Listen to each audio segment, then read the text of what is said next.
फिर देखिए कॉन्स्टिट्यूशन जो है आपको याद रखना है, टाइप भी नहीं है, प्रिंट भी नहीं है, ये कैसा है, हैंड रिटन है। लिखने वाले व्यक्ति का नाम क्या है, प्रेम बिहारी नारायण रायजादा इनका पूरा नाम है, जो मैंने आपको पहले भी बताया था, अगर आपको ये बात याद हो। Each page of the constitution was decorated with art work. क्या किया गया था उसमें, आर्ट वर्क। मैंने बहुत पहले एक वीडियो यूट्यूब पर डाला था जिसमें लोगों ने जो है बहुत सारी अनशंट गालियां लिखी थी उस पर कि कुछ भी ज्ञान दे रहे हो ऐसा करके। मैंने उसमें बताया था कि हमारे संविधान के जो 22 भाग हैं उन 22 भागों में 22 तरह के चित्रों से सजाया है। चित्रों से सजाने वाले व्यक्ति का नाम है नंदलाल बोस। और ध्यान रखना है संविधान सभा की सहमति होगी तभी वो चित्र डाले गए हैं। हेलो, क्योंकि लास्ट में 284 मेंबर्स के साइन हैं। जो हमारा फंडामेंटल राइट्स शुरू होता है, मूल अधिकार भाग 3, उसमें चित्र किसका बना है पता है, राम सीता और लक्ष्मण का। शुरुआत वो राम वनगमन से हो रहा है। आज लोग लड़ रहे हैं इस बारे में। बीच में सुप्रीम कोर्ट में बहस चल रही थी, राम का अस्तित्व था कि नहीं था। सुप्रीम कोर्ट बना उस संविधान से है, मूल अधिकार में चित्र उनका है। और मैंने तो बड़ी अच्छी बात सुनी है कि जब सुनवाई चल रही थी कि राम का अस्तित्व है कि नहीं है, काल्पनिक है कि ओरिजिनल है, उस बीच में रामनवमी की छुट्टी हो गई।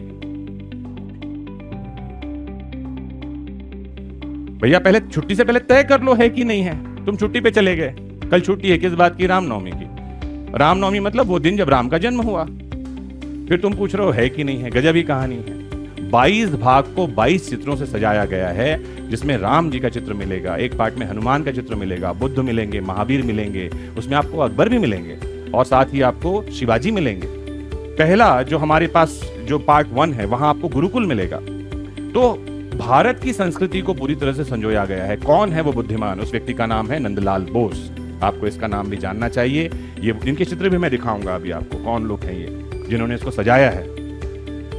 फिर आपको जानना चाहिए जो मूल संविधान है उसमें 395 आर्टिकल थे, अभी भी नंबर 395 ही है।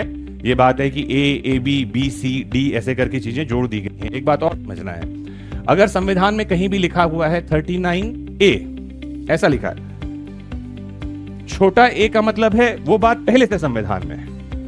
इतना आसान समझा दूं मैं आपको। छोटा ए का मतलब क्या है, पहले से ही है। लेकिन अगर बड़ा ए है तो अमेंडमेंट से आया है। क्या हुआ है, ये शुरू में नहीं था, ये संशोधन से लाया गया है। सोचो कितनी कितनी बारीकियां हैं। छोटा ए और बड़ा ए में भी बारीकी है। छोटा ए मतलब पहले से है, बड़ा ए मतलब बाद में आया है। छोटा ए का मतलब है ये सब आर्टिकल है, क्लॉज है। दो तरह के शब्द हम उपयोग करते हैं, या तो उप अनुच्छेद कहा जाता है या खंड कहा जाता है। और बड़ा ए का मतलब है वो आर्टिकल ही है। 39A इटसेल्फ इज आर्टिकल, जिसमें आपको क्या मिलेगा, निशुल्क विधिक सहायता, प्री लीगल एड की कहानी मिलती है। या 21A में जब आप जाते हैं कैपिटल ए, तो अपने आप में एक इंडिविजुअल आर्टिकल है जहां आपको राइट टू एजुकेशन यानी कि शिक्षा का अधिकार मिलता है। ठीक बात है, तो ये भी आप जानते रहिए। पहले कुल मिलाकर 8 स्केड्यूल्स थे। कितने, 8 अनुसूचियां। अभी कुल मिलाकर 12 हो गई हैं जो अमेंडमेंट से लगातार जोड़ी गई हैं। पहली अनुसूची जो अमेंडमेंट से जोड़ी गई थी दैट वाज 9th स्केड्यूल, जो कि लॉकर है। क्या है उसे मैं कहता हूं कानूनों का लॉकर। कानून बना के सरकार उसमें डाल देती थी।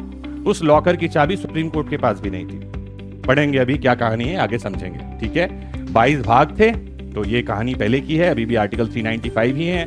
कई बार लोग ऐसा क्वेश्चन पूछते हैं कितने आर्टिकल हैं, 395 हैं, क्योंकि हम A B B C B C D के बाद भी टोटल नंबर कितने हैं उन नंबर्स के बारे में हम बात कर रहे हैं, दैट इज 395। ठीक है, चल रहे हैं आगे। अभी ए बी सी डी करके टोटल कितने हो गए हैं, 25 भाग हो गए हैं। लेकिन नंबर कितना है लास्ट वाला, 22 ही है। इसको भी आपको ध्यान रखना है। ठीक है, कॉन्स्टिट्यूशन हिंदी और इंग्लिश दोनों में लिखा गया। और कहां रखा गया, अभी हीलियम बॉक्स में रखा गया है। कहां पर में, पार्लियामेंट के सेंट्रल हॉल में। कभी आप जाओ तो वहां देख भी सकते हो।